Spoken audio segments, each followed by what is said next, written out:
Лес сегодня не совсем зимний, наступила внезапная оттепель, сейчас +2, идет дождь. План на съемку сегодня был немного другой, но так как наступила вот эта внезапная оттепель, я решил показать костер, который тоже бывает полезен именно в таких ситуациях, когда необходим костер для длительного отдыха, но от него не нужно получать много, очень много тепла. Как его назвать, ну, я даже не знаю. Это полуохотничий, полузвездочка, полунадья. Пусть этот костер называется таежень. Делается этот костер очень просто. В нижнем этаже 2 или 3 бревна, любые, сырые, валежники из-под снега, там все что угодно. Сверху, примерно посередине, вы разводите небольшой костер, на который под углом укладываете еще 2 или 3 бревна. И вместе соприкосновения нижнего этажа и верхнего этажа эти бревна начинают гореть. Затем, по мере необходимости, вы их сдвигаете, пододвигаете, меняете угол, чтобы увеличить фронт обогрева. В общем, регулируете его по собственным нуждам. Этот костер для длительной стоянки, для длительного отдыха. Сегодня вот как раз тот самый случай, когда мне много тепла от этого костра получать не нужно. Нужно всего лишь длительное достаточно время возле него провести и чай вскипятить, перчатки посушить, потому что сегодня сыро очень. И при этом не бегать каждый час-полчаса за какими-то сучками, чтобы поддерживать небольшой костерок. Такая конструкция, такой тип костра для того, чтобы получить небольшой достаточно огонь, но при этом не бегать постоянно за дровами. Очень влажно сегодня. Пришлось даже отпилить полежка, расколоть топором, чтобы запустить костер. После того, как вы на нижнем этаже развели небольшой костер, на него сверху укладываются длинные бревна под углом.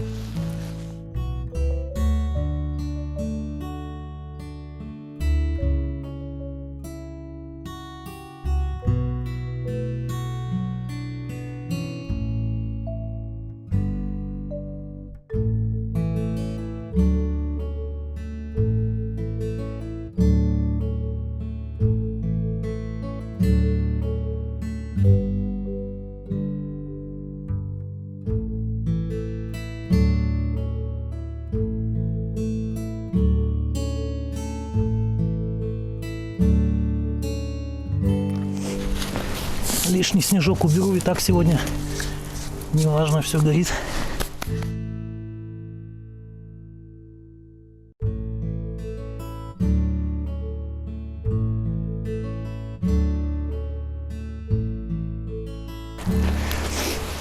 Погодка сегодня. Ветер крутит в разные стороны. Влажное все насквозь, сырое. Но, тем не менее, сейчас все подсохнет и загорится. Все. Начинаем отдыхать.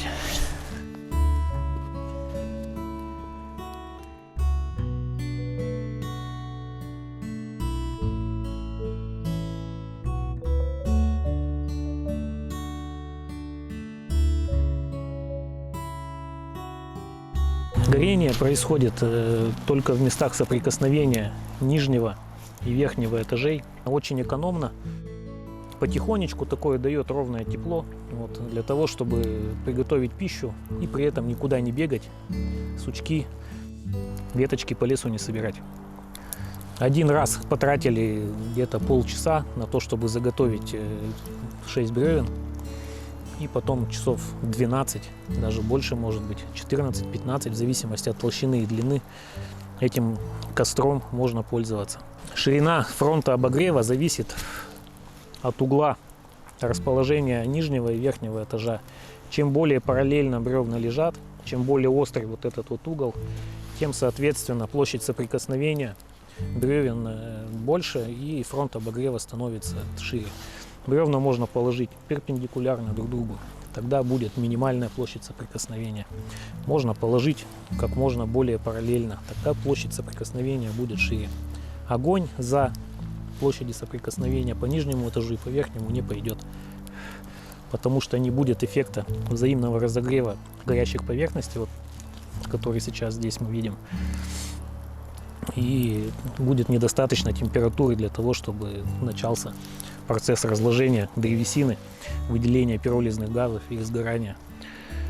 Бревна верхнего этажа можно пережигать на отрезки такой длины, которые вам нужны. Например, вы хотите вот из бревен такой вот 4-5 метровой длины сделать себе, заготовить на ночь на костер типа охотничий 2-метровые отрезки. Ну, таким образом вы их и выставляете так, чтобы у вас они пережигались по 2 метра. Вот как, например, вот это бревно перегорело, можно отложить в сторону. Взаимное расположение нижнего и верхнего этажа зависит исключительно от ваших целей. Тут сплошная импровизация и свобода действий. У этого костра можно находиться с разных сторон. 1 или 2 человек располагаются здесь, с той стороны также можно удобно располагаться оттуда, отсюда. Ну, в зависимости от направления ветра, конечно. И возле него спокойненько, приятно находиться. По мере прогорания вы эти бревна пододвигаете. Всякие отваливающиеся головешки и угольки можно дожигать вот тут вот спокойно сверху, складывая. Всякий хлам, который опять же в лесу в изобилии валяется под ногами, можно здесь складывать и дожигать, чтобы вы потом об всякие веточки в темноте не спотыкались. Это очень важно, кстати, сделать, пока светло и вы эти ветки и коряги видите. Это бревно я сейчас просто подложу сюда. Даже не выставляю туда конец, потому что пережигать его дальше мне не нужно. Вот тут у меня с прошлого раза осталась такая вот головешка недогоревшая. Я ее сейчас тоже сверху здесь дожгу. Вот такой костер, он универсальный. Вот вы можете им крутить, вертеть как хотите, регулировать количество тепла. Вот, увеличивая или уменьшая угол соприкосновения нижнего и верхнего этажей. Этот костер за вас делает работу по пережиганию бревен на отрезке необходимой длины. Вам не нужно будет лишний раз работать топором, чтобы раскрыжевать вот эти бревна, ну, или пилить пилой. Костер за вас это сделает. Ваша задача заключается только в том, чтобы положить бревна так, чтобы костер пережег их на отрезке необходимой длины. Готовить пищу здесь очень удобно. Котелок ставится сюда прямо как на варочную поверхность.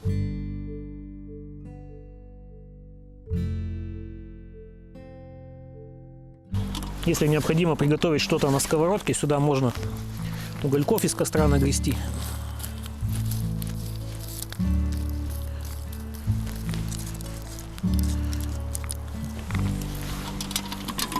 И поставить сюда сковородочку.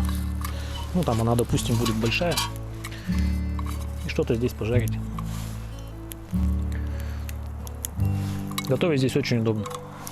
Этот костер для того, чтобы обеспечить себе длительный отдых без лишних походов в лес за дополнительными дровами. Потратили 30 минут и на 12-14 часов, может быть даже еще и больше, вам этих дров хватит. Вы спокойно сидите на одном месте, занимаетесь своими делами.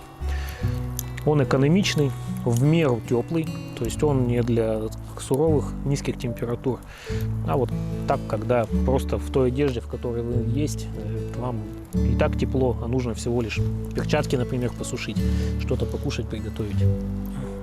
Варианты использования этого костра ограничиваются только вашей фантазией, импровизация любая возможна, там, да, взаимное расположение этих этажей, длина вот этих концов, как это будет сделано, зависит только от ваших целей, от вашей фантазии.